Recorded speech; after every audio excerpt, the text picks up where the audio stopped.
He is gone. I stare down at his still body, looking so serene and untroubled, yet unnatural, like a hot pink sky as the sun sets on this earth. Something as common as death, the hand that grasps around the last nugget of breath in our lungs, yanking it out of our quickly cooling chests, the one that claims every soul in time, still seems strange and foreign. His fingers, unmoving and calm, folded together over his abdomen. In life they never stilled, tapping out tunes that sifted through his mind, should be clenching around his polka-dot blue tie, but they remained frozen. I always wanted to reach down and calm those frantically ticking appendages, full of nervous energy, like the calico cat he spoke of so frequently and fondly, sprinting up and down each slender finger. Not like this, though. Bribing death himself would be a minuscule hardship if I could see one little twitch, some indication that his soul is not forever lost from this plane, but impossible, for he is gone, quick and sharp as the snap of a whip, reverberating through the universe and back again. His mother is sobbing beside the coffin. I recognize her from the newspaper article that I have hidden in my room, that I couldn't help poring over again and again, some frantic fool, looking for a smidgen of comfort in his beautifully shy smile. The one never meant for me. An urge to console her writhes beneath the skin, strong and unfamiliar, like a convict hurling his body against the bars of its cell. But how can I? How can I, when I am the reason he is lying in his own cell of pine and steel and flesh?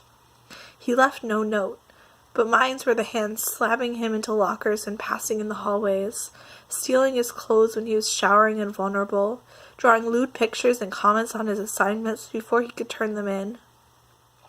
My hands that shoved him off that chair, that heard the crack and set him to swinging, that heard his mother's staggering scream and desperate cries for help, her fingers rubbing raw against rope, attempting to bring her son back from the brink, but too late. He had already stepped over and dropped off the edge of it.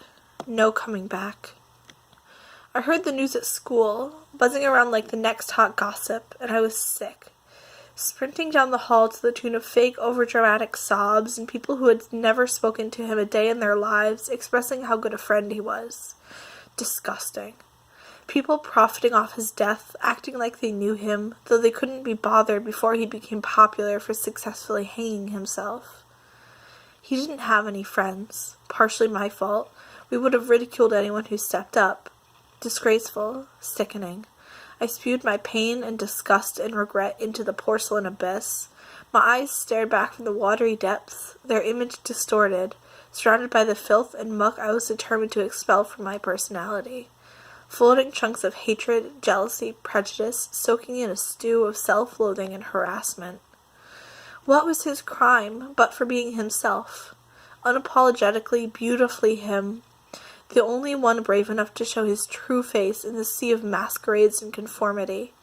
He loved, and so we descended upon him like a pack of plungers, trying to shove the unpleasantness, the other, back below the surface. A small town, no room for different. Not me, not him, must be normal. A belt buckle and cringing into the darkness, away from my father's eyes. Can't say it. A confession is locked somewhere behind this show of masculinity. Don't say it. Beaten bloody if you do, shoved to the streets and locked out of lives if you let slip that you are not normal. Looking down at his soft blonde curls, though they have lost some of their luster, I still long to run my fingers through them, to feel their luxurious bounce, losing myself in the wonder of his bright blue eyes. So deep, an entire ecosystem of aquatic life swam under the surface. And God, that smile, shy and sweet and rarely witnessed.